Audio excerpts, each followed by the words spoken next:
নমস্কার, অ্যাস্ট্রোচেক চ্যানেলে আসার জন্য সকলকে অসংখ্য ধন্যবাদ। ১লা মার্চ ২০২৫, বাংলার ১৬ই ফাল্গুন ১৪৩১, শনিবার।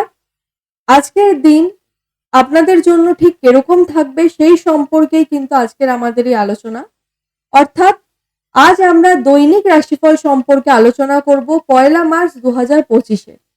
সূর্য উদয়ের সময় থাকবে আজ সকাল ৬টা বেজে ৫ মিনিট। সূর্য অস্ত যাবে সন্ধে ৫টা বেজে ৩৬ মিনিটে। আজকের তিথি থাকবে শুক্লপক্ষের প্রতিপাদ তিথি।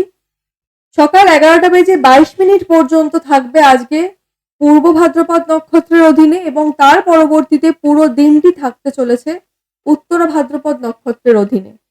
আজকের দিনের রাহুকাল থাকবে সকাল ৯টা ৪৫ মিনিট থেকে সকাল ১১টা বেজে ১২ মিনিট পর্যন্ত, এবং এই সময়কালে কোনো গুরুত্বপূর্ণ কর্ম করা থেকে বিরত থাকাটাই কিন্তু শুভ হবে।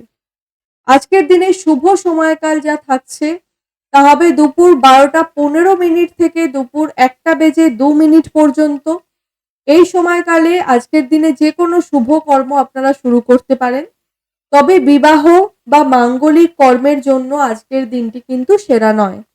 আজকের দিনে যেই দিকগুলি শুভ থাকবে না বা যেই দিকগুলি না ব্যবহার করাই আপনাদের জন্য ভালো হবে, তা হবে পূর্ব দিক এবং দক্ষিণ দিক।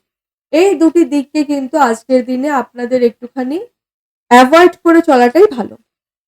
কর্কট রাশির মানুষদের ক্ষেত্রে আজকের দিনটা মধ্যম প্রকৃতির কাটবে।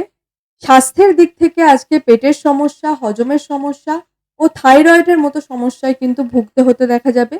পারিবারিক দিক থেকে বিবাদের আশঙ্কা ও মনোমালিন্যের আশঙ্কাও কিন্তু লক্ষিত হচ্ছে।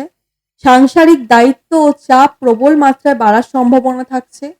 আজকের দিন কর্মক্ষেত্র ও পারিবারিক ক্ষেত্র উভয় জায়গাতেই কিন্তু আপনারা মানসিক চাপ সহ্য করতে লক্ষ্য করা যাবে। স্বামী স্ত্রীর মধ্যে পুরনো কলহ মেটারও কিন্তু প্রবল সম্ভাবনা থাকছে। আজ আপনাকে দূরদর্শিতার সঙ্গে মাথা শান্ত রেখে কাজ করতে হবে। ব্যবসায়ীদের ক্ষেত্রে আজ মানসিক অবসাদ বাড়বে। কর্মচারীদের নিয়ে নাজেহাল হওয়ার মতো প্রবল সম্ভাবনা কিন্তু লক্ষ্যায়িত হচ্ছে। পাওনা টাকা আদায়ের ক্ষেত্রে আজ দিনটি আপনার পক্ষে থাকবে না, তবে অর্থের আগমন বা ইনকামের ক্ষেত্রে কিন্তু দিনটি যথেষ্ট শুভ। আপনার জন্য যে শুভ রঙগুলি থাকবে আজকের দিনে তা হবে সাদা এবং হলুদ, এবং শুভ সংখ্যা হতে চলেছে ২। আমাদের চ্যানেলের দৈনিক রাশিফল এবং মাসিক রাশিফল পেতে চ্যানেলটিকে সাবস্ক্রাইব করে পাশে থাকবেন। অনুষ্ঠানটি কেমন লাগলো অবশ্যই কমেন্টের মাধ্যমে জানাবেন। সকলে সুস্থ থাকবেন, ভালো থাকবেন, সকলের মনস্কামনা পূর্ণ হোক, এ আশা রেখে আজকের এই অনুষ্ঠানটি এখানেই শেষ করলাম। ধন্যবাদ।